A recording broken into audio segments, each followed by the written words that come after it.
Hi guys, what I wanted to do was just follow up my original video by just showing you some new kit that I'm going to put onto my Twister.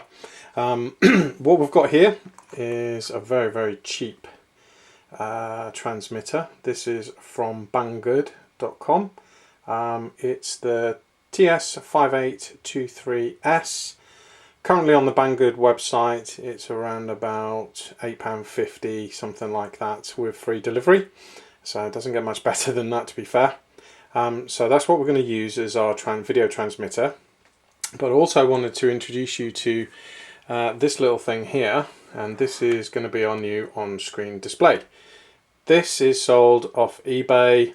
It's about £33, something like that, with free postage.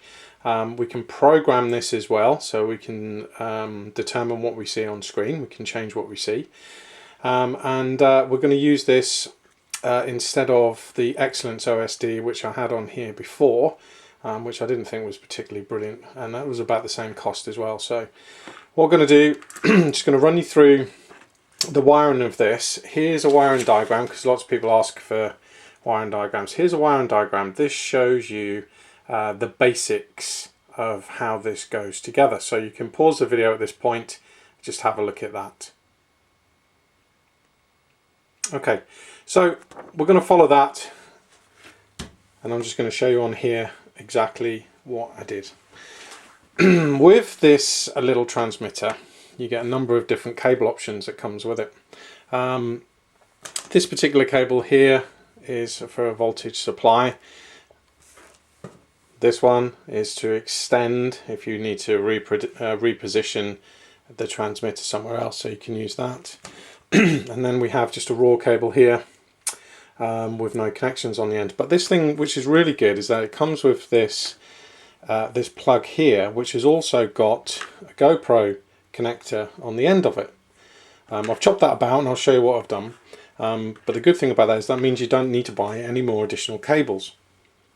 So if I start with the transmitter itself, so what I've done, this is a reverse polarity on the end here, by the way, so you do need to make sure that you get the right antenna to go with that. So it's a reverse polarity SMA connector. It will take a 12 volt input, so we've got no problem there from the Twister's battery point of view. So I've cut into the video cable here. So this is going to be video in on the transmitter, but it's video out on our little OSD device here. As you can see, that's the pre-molded plug. So it just comes straight out of that, straight into there. So if we have a look at our diagram again, what we've done, we've taken a cable from the GoPro to video in on the OSD. So that's here. That's my video in from a GoPro into the OSD unit. So get that in shot. This connection here. Then I'm going to go out of my OSD into my video transmitter, which is this one here.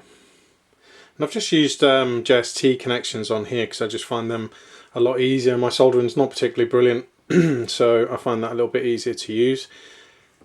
And then if I need to, I can just unplug everything at a later date and swap things around.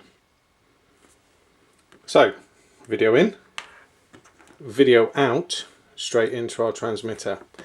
So what about power supply then? Well, on the diagram here I've shown, here's our battery. So this is our main battery inside the Twister. And then the bottom rails of the Twister, we know we can connect two supplies. I've got one supply coming off there to go to the OSD, but what I've also done on this, rather than the diagram here, I've also connected my video transmitter to the same line, so I've just paired them together, and then the gimbal itself is fed separately from the other port on the bottom of the Twister.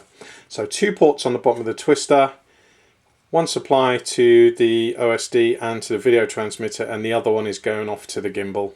But whichever way around you want to do it, it's not going to cause too many problems, I wouldn't have thought. So let's have a look at that.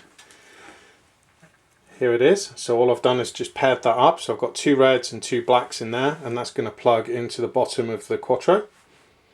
That'll give me power to my transmitter and to my OSD module. Also with the OSD module you get a satellite GPS unit, and that just plugs in on this cable here straight in to the front connection here. So what are we doing then? We're only got 3 connections to worry about. We've got the supply in, video out, and then this is a pre-made unit, so that just plugs literally into the bottom of this OSD. What I'm going to do, I'm going to pause it here. I'm going to get all this mounted up, and I'll show you how that all goes together actually on the Twister. Before I do that though, let me just move the camera over here a little bit. So here we have the bottom of the Twister. This is a different version to the one I had on my previous video. What I have on here is the Model Engines or Twister gimbal. Unfortunately I can't really recommend it. It's not particularly brilliant, I have to say. The Quantum was much better. But I've also, just to show you a couple of mods that I've done. So you can see I've got an antenna coming off the back here. There. And that is for my Taranis radio. So I don't use the stock radio on this anymore either. I just find it too unreliable. So this gives me diversity with an X8R FreeSky module inside, get better range, and it's much more reliable. It's quite a big job to do that though, because you have to program all the outputs from the flight controller to make the receiver work, but I've done all of that and it works absolutely perfectly. It's much better. Another mod I've done is I've changed the GPS unit inside there. If you notice on this particular GPS unit, you can see it's about 2mm thick. So what I've done, I've replaced that one in there, which was 2mm thick, to 4mm thick, and it works so much better. No problem at all. So I'm going to get all this wired up, and then I'll come back and show you.